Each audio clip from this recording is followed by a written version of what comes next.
കഴിഞ്ഞ മാസം ഇതേപോലെ ഇവിടുന്ന് ഇങ്ങോട്ട് കട്ടാക്കുന്ന വണ്ടിനാന്ന് വന്നിട്ട് അടിച്ചിട്ട് ഒരാൾ മരിച്ചേ. ആ ബസ്സിലെ ഡ്രൈവറെന്ന് വെച്ചാൽ അന്നേരം തന്നെ പിടിച്ച് ചോദ്യം ചെയ്യണം, ഓനെ വിടാൻ പാടില്ലേ. ഒന്നിക്കലും ഓനെ ടെസ്റ്റ് ചെയ്യണോ, കഞ്ചാവ് അടിച്ചിനോ വെള്ളം അടിച്ചിനോ ഒന്നും തിരിയില്ലല്ലോ. അത് ടെസ്റ്റ് ചെയ്തല്ലേ മനസ്സിലാവും. ബസ്സിന്റെ മത്സരോട്ടാണ് ഭയങ്കര ടൈമിംഗ് കൊടുക്കാതെയുള്ള ഓട്ടം. ഒരു 2 ആഴ്ച മുമ്പാണ് നമ്മളെ മുമ്പിൽ ഇതേ സംഭവം നടന്നുകൊണ്ടിരിക്കുന്നത്. അത് കഴിഞ്ഞ് അതിൻ്റെ ദുഃഖം കഴിയുന്നതിന് മുമ്പാണ് ഇന്ന് കണ്ടുവരണം. ഒന്നാ വെച്ചാൽ നമ്മൾ മുന്നിലുണ്ടെങ്കിൽ ഭയങ്കര ഓണടിച്ചിട്ട് ബുദ്ധിമുട്ടിക്കുകയാണ്. എങ്ങോട്ടാ സൈഡാക്കണ്ടേ എങ്ങോട്ടാ കയറേണ്ട തിരിഞ്ഞില്ല. ഇപ്പോൾ നമ്മൾ കൂരൻമുക്കാണുള്ളത്. നമുക്ക് മനസ്സിലാക്കാൻ പറ്റും കുറച്ച് നേരത്തെ ആയിരുന്നു ദാരുണമായ ഒരു സംഭവം ഈ കൂരൻമുക്കിൽ ഉണ്ടായിട്ടുള്ളത്. ബസ് ബൈക്കിനിടിച്ച് 2 പേർക്ക് ദാരുണ മരണം സംഭവിച്ചിരിക്കുകയാണ്. ഒരു അച്ഛനും മകനുമാണ് മരിച്ചിട്ടുള്ളത്. ആ മകൻ്റെ പിറന്നാളായിരുന്നു ഇന്ന്. ആ പിറന്നാൾ ദിനത്തിലായിരുന്നു ഇങ്ങനെ ഒരു ദാരുണ സംഭവം ഉണ്ടായിട്ടുള്ളത്. ഈ മട്ടന്നൂർ ഇരിട്ടി റൂട്ട് ഏറ്റവും അപകടം പിടിച്ചൊരു മേഖലയായിട്ട് മാറിയിരിക്കുകയാണ്.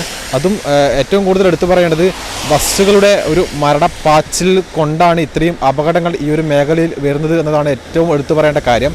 കഴിഞ്ഞ പ്രാവശ്യം ഒരു ടീച്ചർ ബസ് അപകടത്തിൽ മരിച്ചിട്ടുണ്ടായിരുന്നു. അതും ഇതേ രീതിയിൽ ബൈക്കിന് നേരെ ബസ് ഇടിക്കുകയായിരുന്നു. ആ രീതിയിലും ഒരു ടീച്ചർ മരണപ്പെട്ടു. ആ സമയത്ത് പൊതുവെ എല്ലാവരും നാട്ടുകാരടക്കം നല്ല പ്രതിഷേധത്തിൽ ഉയർന്ന ഒരു സമയമുണ്ടായിരുന്നു. ആ സമയത്ത് ഏജന്റ് ചാനലടക്കം ഒരു റിപ്പോർട്ട് ചെയ്തിട്ടുണ്ടായിരുന്നു. കാര്യങ്ങളെക്കുറിച്ചും ഈ ബസ്സുകളുടെ ഈ അമിത വേഗതയെക്കുറിച്ചൊക്കെ റിപ്പോർട്ട് ചെയ്തിട്ടുണ്ടായിരുന്നു. പക്ഷേ അത് MVD എന്നൊരു വകുപ്പ്, ആ വകുപ്പ് ഇതുവരെയും ആ രീതിയിലുള്ള ഒരു ആക്ഷൻ എടുക്കാൻ തയ്യാറായിട്ടില്ല.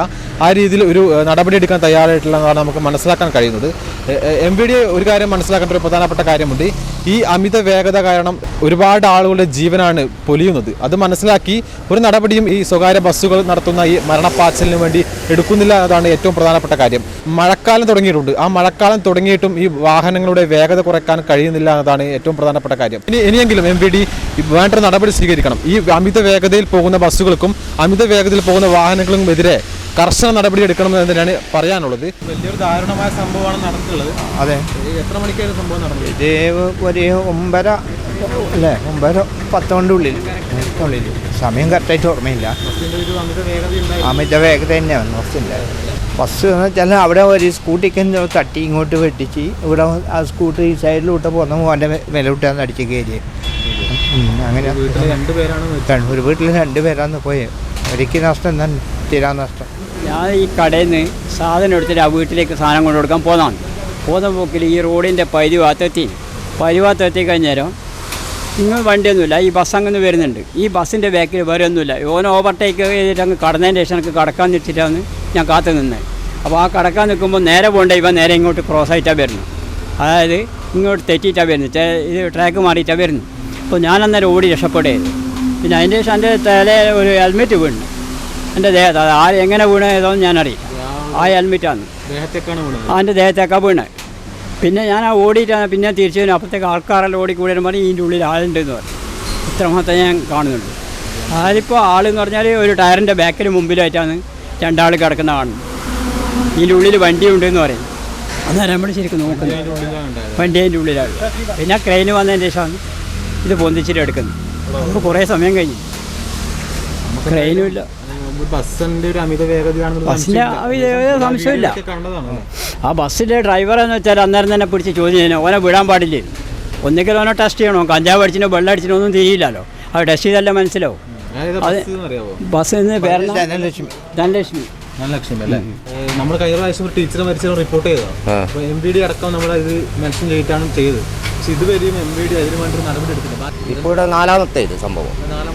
ഇവിടെ തന്നെ ഇപ്പം 3ാമത്തെ, ഇതിൻ്റെ തൊട്ടപ്പുറം ഒന്നും. പിന്നെ പറ്റിയിട്ട് അപകടം പരിക്ക് പറ്റുന്നുണ്ട്. അതൊന്ന് റിപ്പോർട്ട് ചെയ്യാനാണ്.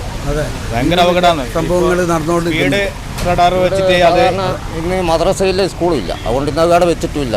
ബസ്സാണെങ്കിൽ അത് കുറച്ച് ദിവസമായി ബസ്സെല്ലാം അടിച്ചിട്ട് വെക്കൽ നിർത്തി.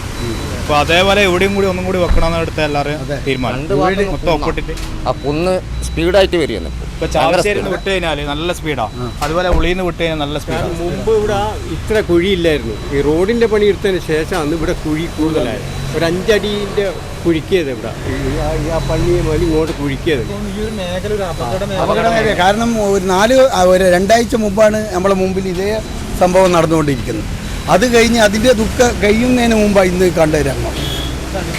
അടുപ്പിച്ച് നടക്കുന്ന സംഭവമാണ് അത്. അത് കഴിഞ്ഞ മാസം ഇതേപോലെ ഇവിടുന്ന് ഇങ്ങോട്ട് കട്ടാക്കുന്ന വണ്ടിനാന്ന് വന്നിട്ട് അടിച്ചിട്ട് ഒരാൾ മരിച്ചേ ഇവിടെ തന്നെ. ഒരാൾ ഇന്ന് പരിക്കായിട്ട് കടപ്പിൽ. അതിനുശേഷം 2 കാർ അടിച്ച് ഇവിടെ തന്നെ. ഏറ്റവും കൂടുതൽ ഈ ബസ്സുകളുടെ അപകടമാണ്. ബസ്സാണ് സ്പീഡ് കൂടുതൽ. അതായത് ഉദാഹരണം ആ ഡിവൈഡ് അവിടെ വെച്ചിട്ടില്ലായിരുന്നെങ്കിൽ അങ്ങനെ വരുന്ന ബസ് ഒരു ഇതില്ലാതെ അവിടെ ബസ് ബസ് സ്റ്റോപ്പിൽ ഉണ്ടായി കഴിഞ്ഞാൽ പോലും ചില സമയം ബസ് അവിടെ നിർത്താതെ ഇങ്ങനെ വന്ന് കിട്ടുന്നു. ഇത്ര സ്പീഡ്. അതേപോലെ 21 വന്ന് ബസ്സിന്റെ മത്സരോട്ടാണ്. ഭയങ്കര ടൈമിംഗ് കൊടുക്കാതെയുള്ള ഓട്ടം. ഭയങ്കര സ്പീഡാണ് ബസ്. ഒന്നാ വെച്ചാൽ നമ്മൾ മുന്നിലുണ്ടെങ്കിൽ ഭയങ്കര ഓൺ അടിച്ചിട്ട് ബുദ്ധിമുട്ടിക്കുകയാണ്. എങ്ങോട്ടാ സൈഡാക്കണ്ടേ എങ്ങോട്ടാ കയറേണ്ട തിരിഞ്ഞില്ല ഇവരെ വേഗം. അതുകൊണ്ട് അധികാരികൾ കൃത്യമായിട്ട് ഇതിൻ്റെ ഒരു തീരുമാനം കണ്ടെത്തിയിട്ട് അതിൻ്റെ എന്താ വേണ്ടതെന്ന് ചൊല്ലി ബസ്സിൻ്റെ അവർക്ക് ചെയ്തു കൊടുക്കണം നിർബന്ധമായിട്ട്. സംസാരിച്ചിട്ടുണ്ട്. എല്ലാ പോലീസുകാരുണ്ട്, RTO ഉണ്ടായിരുന്നു. അവർ പറഞ്ഞ തീരുമാനം എടുക്കാൻ നടപടി എടുക്കുന്ന പറഞ്ഞു. അങ്ങനെ ഉറപ്പ് വന്നിട്ടാണ് ബസ്സിനെ വിട്ടത്. ഒപ്പ് ശേഖരനെല്ലാം ഇത് കുറേ ബസ് പിടിച്ചു വെച്ചിട്ടുണ്ടായിരുന്നു. ബസ് പിടിച്ചു വെച്ചിട്ടുണ്ടായിരുന്നു. അങ്ങനെ അവർ ഉറപ്പ് തന്നതിന് ശേഷമാണ് ഇവിടുന്ന് ബസ് വിട്ടത്. എല്ലാവരും പറയുന്ന ഒരു പ്രധാനപ്പെട്ട കാര്യമുണ്ട്, 2 അറ്റം കൂട്ടിമുട്ടിക്കാനല്ലേ. ആ 2 അറ്റം കൂട്ടിമുട്ടിക്കുമ്പോഴും ജീവൻ പൊലിയുന്നത് ഒരുപാട് പേരുടെയാണ്. അപകടം വിളിച്ചു വരുത്തുന്ന രീതിയിൽ വാഹനങ്ങൾ ഓടിക്കുന്നത് നമുക്ക് മനസ്സിലാക്കാൻ പറ്റും. ഇനിയെങ്കിലും FVD അടക്കമുള്ള വകുപ്പുകൾ വേണ്ട നടപടി എടുത്തില്ലെങ്കിൽ ഇനിയും ഈ റോഡിൽ, ഈ ഇരട്ടി മട്ടന്നൂർ റൂട്ടിൽ ഇനിയും അപകടങ്ങൾ ഉണ്ടാകും എന്നതിൽ ഒരു സംശയമില്ല.